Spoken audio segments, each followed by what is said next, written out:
Salam Paskah Kristus tahun 2025 untuk saudara semua di mana saja berada.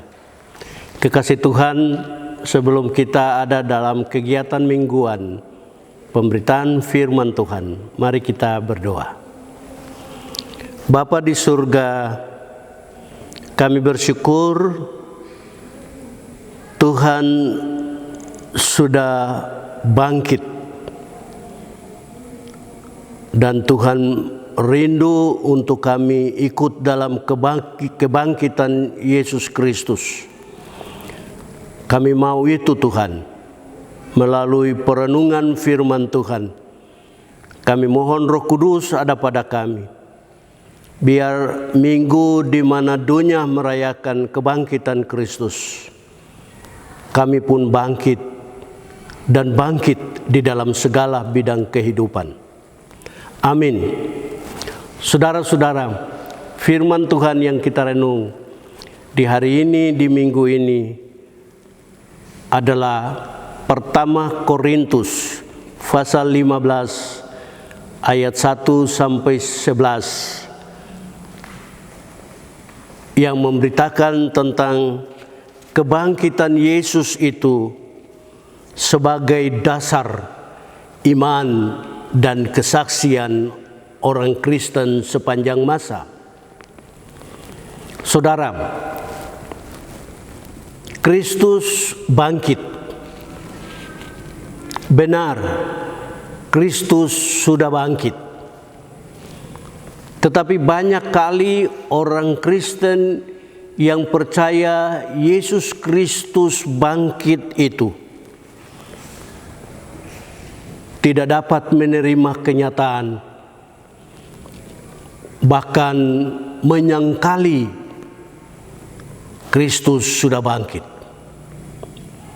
Rasul Paulus juga ketemu kebiasaan itu di dalam kehidupan umat Korintus pada waktu itu.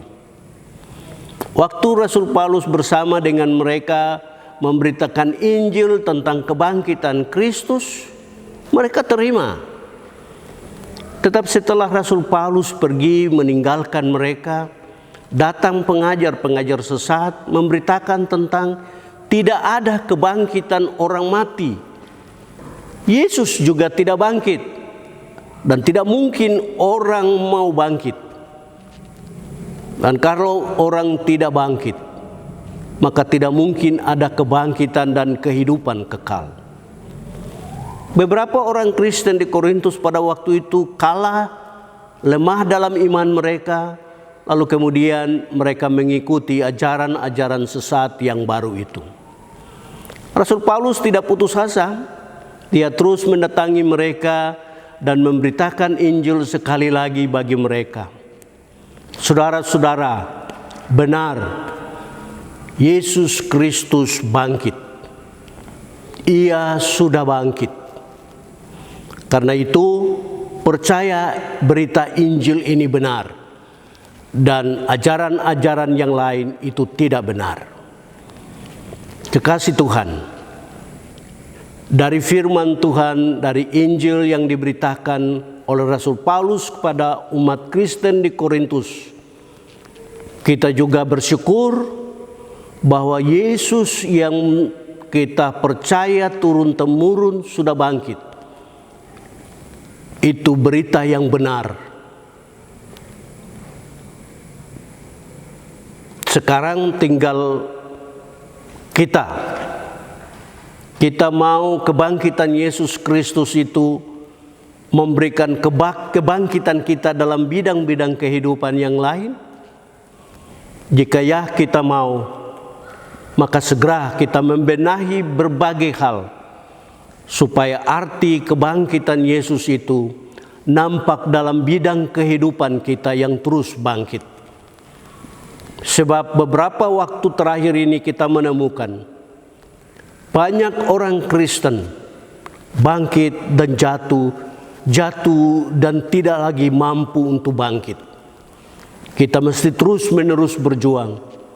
Kalau iman kita kepada Yesus Kristus yang bangkit itu kuat, maka kita harus berani wujudkan kebangkitan itu pada bidang-bidang kehidupan yang lain.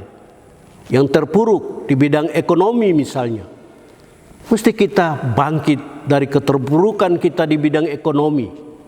Pendapatan kita yang pas-pas mesti kita dongkrak untuk naik, sehingga pendapatan kita yang besar itu dapat membangkitkan bidang-bidang kehidupan yang lain. Di bidang kesehatan, kita terpuruk dalam penyakit-penyakit, membuat kita mati tidak berdaya. Marilah kita bangkit di bidang ini untuk kita memberi perhatian kepada kesehatan yang prima. Di bidang pendidikan misalnya, banyak sekolah-sekolah mesti terbuka untuk anak-anak Tuhan belajar dan mereka bangkit pada tahun-tahun panjang ke depan. Tuhan memberkati kita semua yang mau bangkit dari keterpurukan kita, yang mau membangkitkan bidang hidup, supaya semua orang menikmati kebangkitan Kristus, memberikan kebangkitan bidang hidup sekarang dan nanti. Waktu kita meninggal, kita bangkit dan memperoleh kehidupan kekal di sorga. Amin.